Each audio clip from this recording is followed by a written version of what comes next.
to the Edge of Greatness Summit. I am the host, and thank you so much for joining me. If you are new to the Edge of Greatness project, my name is Charles Schultz, and I want to start by saying thank you for being here. I also want to say thank you to the incredible lineup of speakers. This wouldn't be possible without you.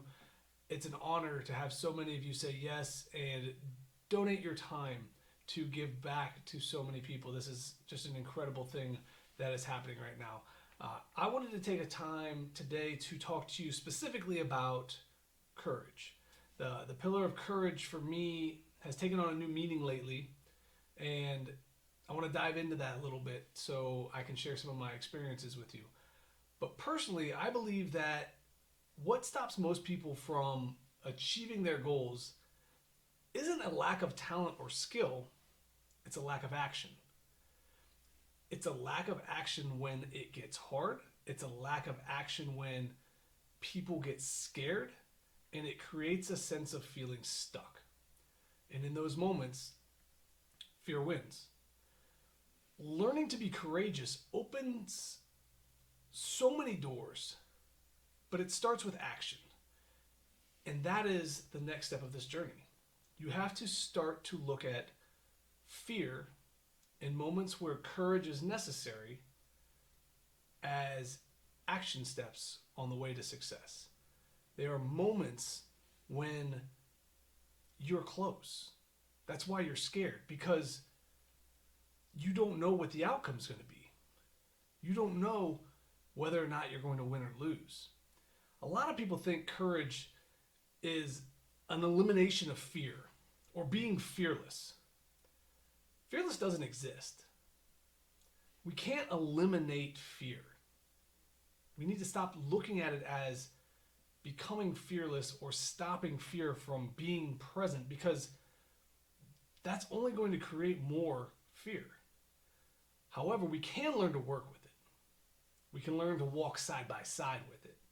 We can hold hands with our fear. We can take action in spite of that fear. And that's what courage is all about. Courage is showing up when we don't know what the outcome might be. We take the fear, we own the fear, and we step forward anyway. Walking into that place where you've never been, taking that step you've never done, betting on yourself, taking a chance, they're all scary things, but they're all necessary. If you look at anybody who's achieved the level of success that we look up to and aspire to, they've taken chances.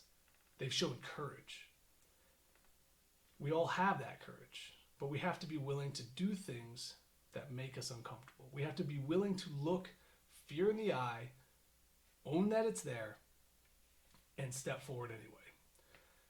The reason why I chose to talk about this particular pillar this year, as you know, you've seen there's 7 of them. This one holds a special place for me because recently, for those of you who haven't been following my journey, I decided to sell my training business that I had been working on for 10 years, and my family and I moved to an entirely new city. A lot of people looked at that like I was crazy, like I was making a decision that wasn't really well thought out, but the truth is, it was time to bet on myself. It was time to bet on the right moves to become a better father, a more present father, and a better business person. It was a challenging time because I've only done things a certain way. And when I chose to make this move, I didn't have all the pieces in place. I didn't know exactly what I was going to do next. I still don't. I'm still working through those things. But I believe that courage is taking those steps when maybe you don't have all the answers yet. And in this particular moment, the things I valued most helped me move past the fear of failing, the fear of not getting it done. And I've made some sacrifices. But that's part of the journey, and that's part of my choice. And that's how courage showed up for me. So I stepped away from something that I had been doing for 10 years, moved my family and I to a city that I am not familiar with. Thankfully, my wife grew up here, so that helps. But at the end of the day, it's still all new. I had a couple different people come up to me and say different things. Some people thought it was a bad decision because I didn't really know what I was doing. Some people thought, man, that's brave. I don't think I could do that. I think it's somewhere in the middle. You know, there's a little bit of courage involved, sure. But there's also a little bit of betting on myself and willing to be a little crazy. And I think that that combination is necessary when you're trying to achieve something big. You have to be willing to do a little bit of the crazy, a little bit of the stuff that people look at and go, are you sure? Is that the best choice? Is that the right direction? I think in those places where other people look at it as if they can't fathom what you're doing, there's something there. But we have to be brave enough to step into those moments. We have to be brave enough to show up and take those chances. So how do we improve our courage? How do we get better? Well, it comes down to three things for me. The first thing is we need to stop worrying about outcomes. When we start to look forward, we look into the future, we forget where we're at. We can't control what happens. We don't know what's coming. We can plan for it, sure. But unless you're where your feet are, you're going to allow the fear of the future to stop you from making any progress now in the present. Courage is an elimination of looking forward and backward. When you're present, there is no need for courage because there is no fear. Because fear is a manifestation of something yet to come. We see something and we think that, man, that's scary. I don't want to go there. But if we don't look forward and think about what might happen, then the fear becomes less. It's minimalized. It's only big when we start to look past where we're currently at and think of all the things that could potentially go wrong. Now, I'm not saying we shouldn't plan, we shouldn't be aware, we shouldn't look and set goals and do things out ahead of us, but we can't live there. The future is undecided, the past is already done. Be where your feet are. That's a huge thing. That helps so much when it comes to addressing and facing fear and being courageous. The other thing we need to understand, number 2, accept and engage with our fear. Like I mentioned earlier, you can't eliminate fear.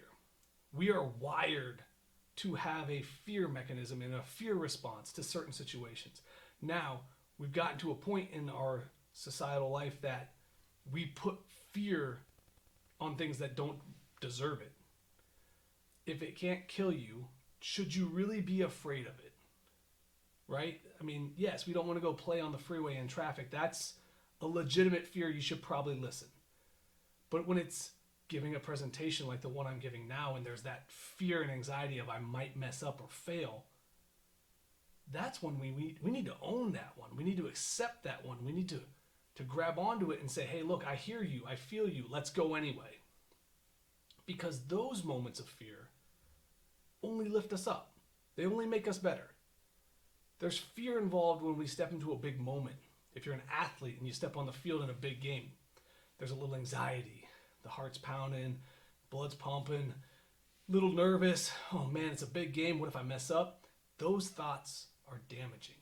Own the moment.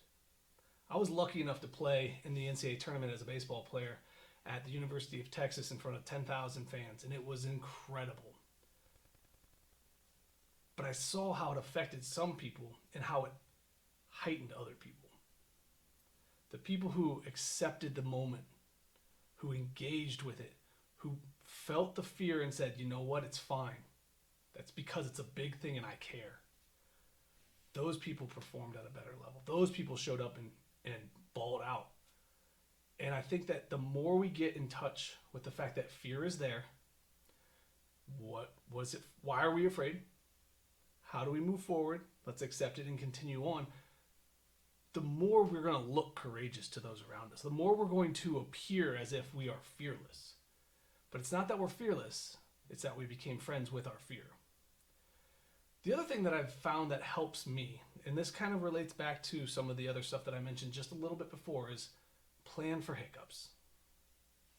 If you look ahead just enough to plan for what could go wrong before you step into a big moment, you can create contingency plans for when things inevitably will go wrong.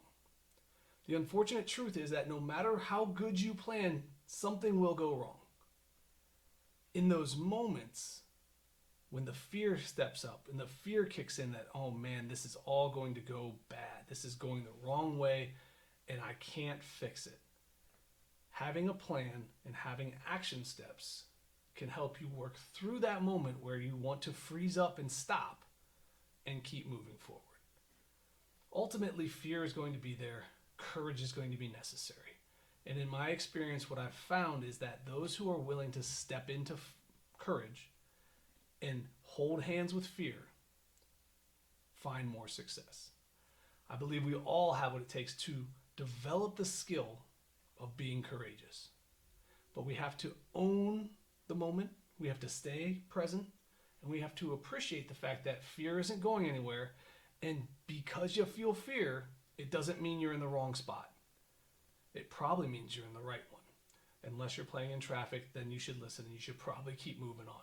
But in most cases in today's world, the fear that you have that comes at you when you're about to take a risk, most of the time that fear is just trying to stop you from realizing what you're capable of.